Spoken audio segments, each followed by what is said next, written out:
Haleluya, puji Tuhan. Shalom Elohim. Hari ini kita berbicara tentang karunia memberitakan Injil. Amin. Di dalam Efesus 4 ayatnya yang ke-11. Dan ialah yang memberikan baik rasul-rasul maupun nabi-nabi, baik pemberita-pemberita Injil maupun gembala-gembala dan pengajar-pengajar. Haleluya. Bapak Ibu Saudara yang kekasih di dalam Tuhan, karunia memberitakan Injil adalah karunia setiap orang Kristen. Karunia saya, karunia saudara, karunia kita semua, bahkan karunia setiap orang yang percaya. Karena karunia ini adalah perintah dari Tuhan Yesus Kristus sendiri. Kita baca di dalam Matius 28 ayat 18 sampai 20.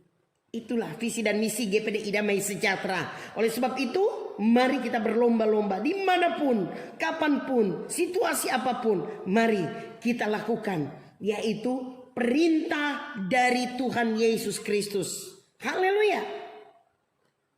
Saudara yang kekasih di dalam Tuhan, bagaimana dunia ini dapat mendengar berita keselamatan jika tidak ada yang memberitakannya? Roma 10 ayat 13 sampai 14.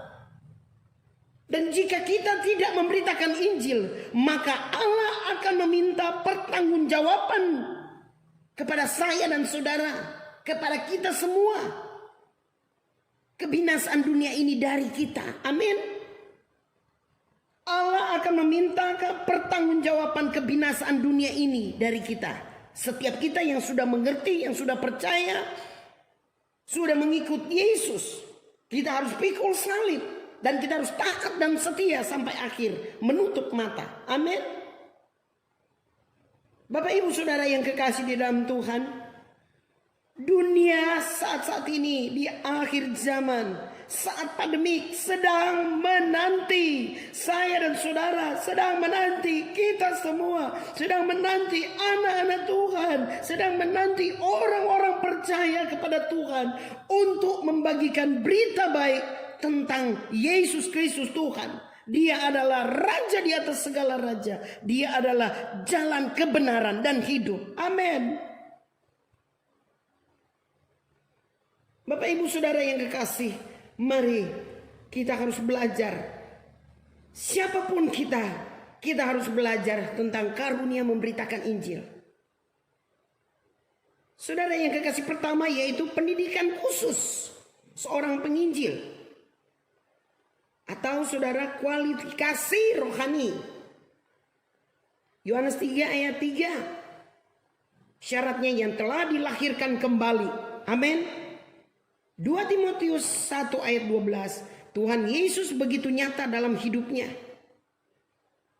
Memiliki iman. 2 Korintus 13 ayat 5. Mempunyai apa saudara? Karakter yang bersih. 1 Timotius 3 ayat 1 sampai 7.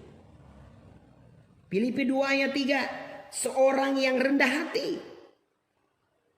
Memiliki roh yang menyala-nyala. Roma 12 ayat 11. Itu kualifikasi seorang penginjil. Atau kualifikasi rohani. Dan kedua yaitu kualifikasi jasmani. Lukas 19 ayat 48 itu mampu menyampaikan Injil sehingga dapat menjamah emosi, pikiran, dan menciptakan pikiran Allah dalam diri para pendengar.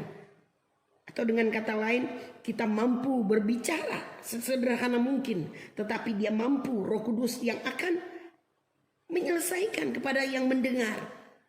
Amin. Dan kedua yaitu siapa yang memiliki karunia memberitakan Injil? Itu pertanyaan. Haleluya. Matius 28 ayat 18-20. Diberikan kepada semua orang percaya, siapapun, baik yang anak-anak, remaja, pemuda, orang tua, lanjut usia, itu diberikan karunia memberitakan Injil. Amin. 1 Korintus 9 ayat 14. Mereka yang dikhususkan untuk memberitakan Injil. Haleluya. Pertama yaitu semua orang percaya. Dan ada yang diberikan juga Allah, dikhususkan untuk memberitakan Injil. Sebagai apa? Pengkhotbah.